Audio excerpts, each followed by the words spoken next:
പക്ഷെ എന്റെ മുഴുവൻ പ്രസംഗവും എന്റെ ക്ലാസ്സും ഷോയും അതിനകത്ത് ഒരു സെന്റൻസിലെ ഒരു വാക്ക് മുറിച്ചെടുത്തിട്ട് ഇത് ഈ രീതിയിൽ മാറ്റി ഒടിക്കപ്പെടുമെന്ന് സ്വപ്നം പോലും കണ്ടില്ല. ഈ 5 വാചകത്തിൽ താങ്കൾ എന്താ ഈ 5 വാചകത്തിന് മുമ്പിലും പുറകിലും ഒത്തിരി കാര്യങ്ങളുണ്ട്.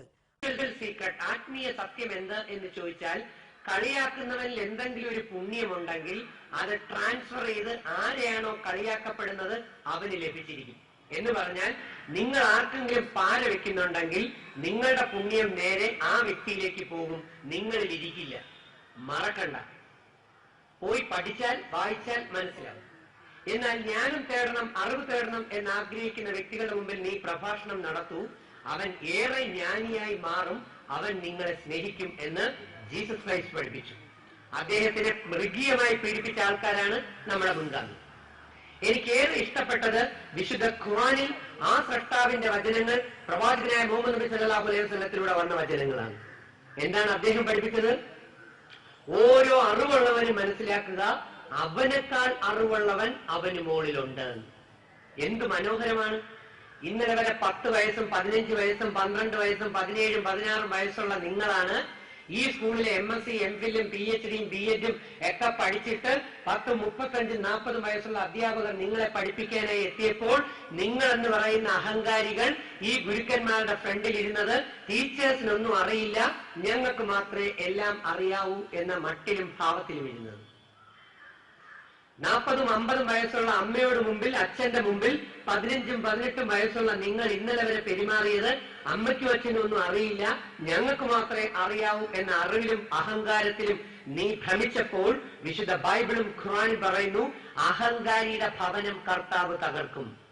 വിശുദ്ധ ഖുർആനിലാണെങ്കിൽ അണുമണി തൂക്കം അഹങ്കാരമുള്ളവന് സ്വർഗത്തിന്റെ 7 അയൽവക്കം കിട്ടില്ല എന്നാണ്. എന്താണ് സ്വർഗം? അതങ്ങ് ആകാശത്തിരിക്കുന്ന പെട്ടിയാണെന്ന് ആരെങ്കിലും ധരിച്ചെങ്കിൽ തെറ്റി. 3 സ്വർഗങ്ങളാണ് ഒരു മനുഷ്യനുള്ളത്. ആത്മീയത പഠിപ്പിക്കുന്നു, അല്പം സ്പിരിച്വാലിറ്റി. അതുകൊണ്ടാണ് ഇന്ത്യൻ പ്രസിഡന്റ് ആയിരുന്ന APJ അബ്ദുൽ കലാം സാർ കഴിഞ്ഞ ദിവസം തിരുവനന്തപുരത്ത് എത്തിയപ്പോ പറഞ്ഞത്, വിദ്യാഭ്യാസം ആത്മീയതയിൽ അധിഷ്ഠിതമായിരിക്കണം, ആത്മബോധം കുട്ടികൾക്കും വ്യക്തികൾക്കും കൊടുക്കണം എന്ന്. അല്ലാതെ ലൈംഗിക അതിപ്രസരണത്തിനെയും പീഡനത്തിനെയും മാത്രം പറഞ്ഞുകൊണ്ട് നടന്നിട്ട് കാര്യമില്ല, അത് തടയാനുള്ള വഴി നമ്മൾ കാണുന്നു. അപ്പൊ ഒന്നാമത്തെ സ്വർഗം എന്ന് പറയുന്നതാണ് മനസ്സിന്റെ ഉയർന്ന തലം. നല്ല മനസ്സ്, നല്ല സത്യസന്ധത, നന്മയുള്ള പ്രവൃത്തി, നമ്മളിലൂടെ എല്ലാവർക്കും ഗുണം, അങ്ങനെയുള്ളതാണ് സ്വർഗം. നരകം എന്ന് പറയുന്നത് മനസ്സിന്റെ വേവലാതികൾ, ദുഷ്ടതരങ്ങൾ, ചതി, വഞ്ചന, പരദൂഷണം, പാരവെപ്പ്. അതുകൊണ്ടാണ് ഭഗവത്ഗീതയിൽ പഠിപ്പിച്ചത്, മനസ്സിന് ശാന്തി ഇല്ലാത്തവന് ഒരിക്കലും സുഖം ലഭിക്കുകയില്ല എന്ന്. മനസ്സിന്റെ ശാന്തി. ഞാൻ ദൈവത്തിന്റെ നാമത്തിൽ സത്യം സത്യമായി തന്നെ ഈ ഇരിക്കുന്ന എന്റെ സുന്ദരികളും സുന്ദരന്മാരുമാണെന്ന് ഞാൻ വിളിച്ചപ്പോൾ സന്തോഷിച്ച കുഞ്ഞുമക്കളോട് ചോദിക്കുന്നു, ഇവിടെ ദൈവത്തിന്റെ സാന്നിധ്യമുണ്ടെന്ന് വിശ്വസിക്കുന്ന ആളാണ് ഞാൻ.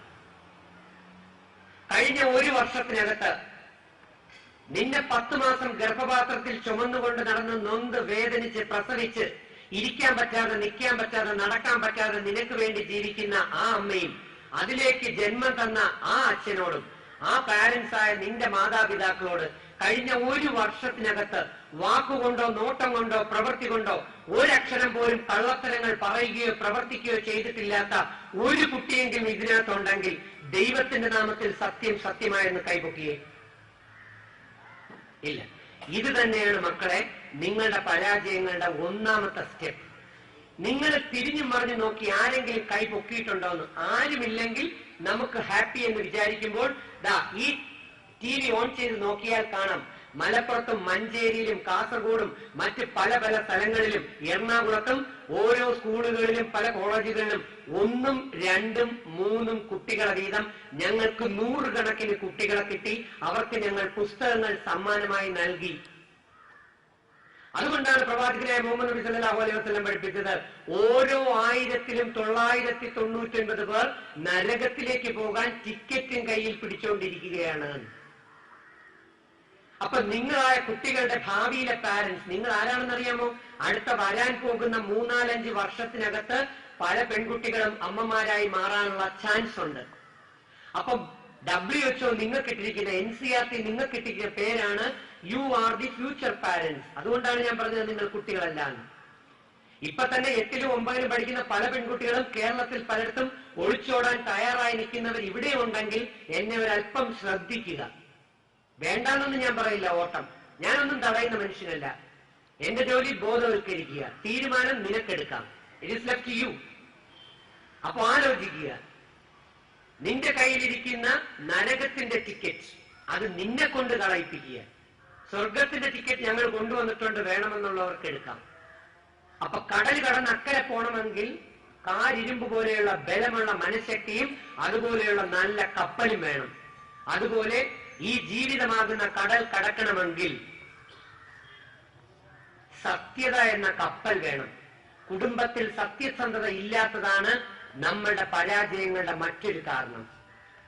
വിശുദ്ധ ഖുർആൻ പറയുന്നു, അപ്രിയങ്ങളാണെങ്കിലും നീ സത്യം സത്യമായി തന്നെ പറയണം. കാരണം 6-ാം സൂറത്ത് പടച്ചവൻ പറയുന്നു, നീ ഒളിച്ചു ചെയ്യുന്നതും നീ എല്ലാം ചെയ്യുന്നതും ഞാൻ കണ്ടുകൊണ്ട് നിൽക്കുന്നു എന്ന ബോധം നിനക്ക് വേണം എന്ന്.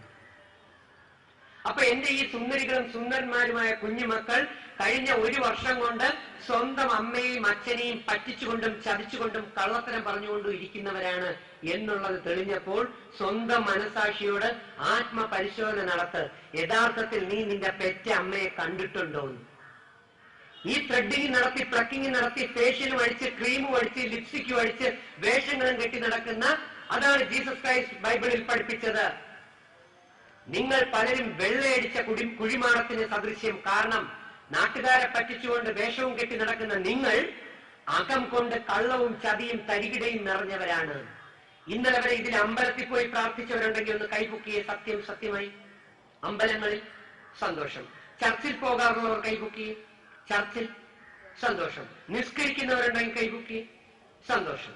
എന്റെ ചോദ്യം ഇതാണ്, ഈ നിങ്ങളിൽ 90% പേരും കഴിഞ്ഞ എത്രയോ വർഷം കൊണ്ട് നിസ്കരിക്കുന്നു, നോമ്പനുഷ്ഠിക്കുന്നു, അമ്പലത്തിൽ പോകുന്നു, വഴിപാട് നടത്തുന്നു, ചാക്ക് കണക്കിന് മെഴുകുതിരി കൊടുത്തുന്നു. അതെല്ലാം ഇനിയും ചെയ്തോളൂ, ഒന്നും വേണ്ടാന്നല്ല ഞാൻ പറഞ്ഞത്. പക്ഷെ നിങ്ങളിൽ 90% പേരുടെ വീട്ടിലും ദുഃഖവും ദുരിതവും കഷ്ടപ്പാടും മനപ്രയാസവും. മക്കൾ പഠിക്കുന്നില്ല, ജീവിതം വഴിമുട്ടി നിൽക്കുന്നു. ദൈവം നിങ്ങളെ അനുഗ്രഹിക്കില്ല സഹോദരങ്ങളെ. അദ്ദേഹം അനുഗ്രഹിക്കണമെങ്കിൽ ഒരൊറ്റ വഴിയാണ്. ആദ്യത്തെ വഴി ഞാൻ പറഞ്ഞത് സത്യസന്ധത. സ്വന്തം അമ്മയും അച്ഛനെയും പറ്റിച്ചുകൊണ്ട് നടക്കുന്ന മക്കളെ അമ്മയെ